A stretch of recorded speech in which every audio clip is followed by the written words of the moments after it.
You know, it's hard to even look at the gas pump as you fill your car up. The dollars and cents move at warp speed while the gallon numbers mosey their way just to one. One.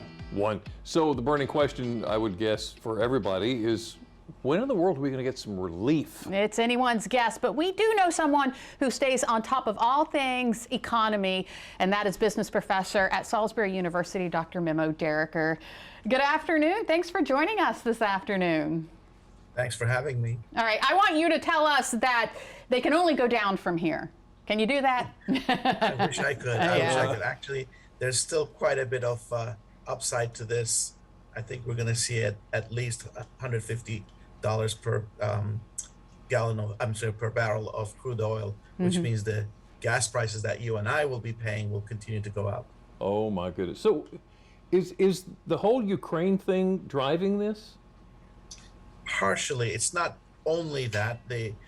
For the United States, the total impact of that is about 8% of our total energy production, and we have ways of dealing with that. But OPEC countries are very much influenced by Russia. Russia is now kind of driving some of the OPEC decisions on how much they are going to produce. These are the Organization of Petroleum Exporting Countries, and they have decided before the Ukraine situation to increase their production very gradually. When the Ukraine situation happened, the Western democracies have asked them to increase their production, and under Russia's influence, they disagreed. That is limiting not only the supply now, but the future supply. On that basis, even though the supply right now is not reduced, and the anticipation of that, prices have been going up. And of course, yesterday, President Biden announced that we are no longer going to be getting gas or oil from Russia. I imagine that's going to put a dent in it as well.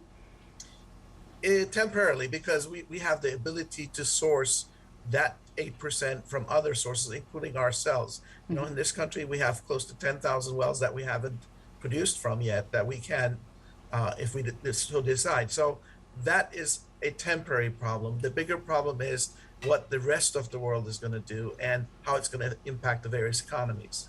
I think this is the first time I have ever seen one price per gallon in the morning and an even higher price per gallon in the afternoon. Has this happened before? It has happened, but again, as I said, this is more of a anticipation and psychology and a little bit of maybe economic opportunism that we are observing. Okay. Because as I said, right this second, we don't have a shortage. Yes, the crude prices are going up, but the gas you and I are buying were refined from crude oil that was bought before at lower prices. Right. Yeah, so that should be something we should consider when we're planning our summer travel. Oh yes, absolutely. I mean, everything we do is dependent on energy. Airfares will be dependent on energy. Remember last time this happened, airlines were putting fuel surcharges on their prices. Driving is going to be probably a preferred method, but even then you're going to have issues. And in this country, unfortunately, we don't have a very robust public transportation network, neither at the local level nor at the interstate level. So you don't have the opportunity to say, I'm going to hop on a bus and go, as much as you would say in Europe. Right. So, Memo, we don't know if you had a chance to polish up the crystal ball or not. What do you see 6 months from now? It all depends on what's going to happen in Ukraine. And that's, yesterday I participated in a panel, and that's a very, very murky crystal ball. But if somehow some level of stability, one way or the other, is established within 6 months, we will see the pace of the increase gradually slowing down. But we have a ways to go yet. But in the meantime, as you've said before, we just got to tighten the belt.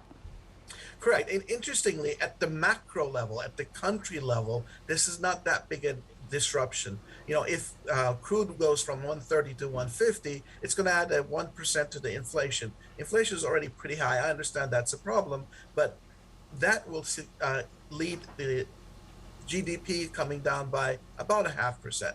Look, our GDP came down for more than 4 or 5% during the pandemic, and we survived. We are very resilient as a country.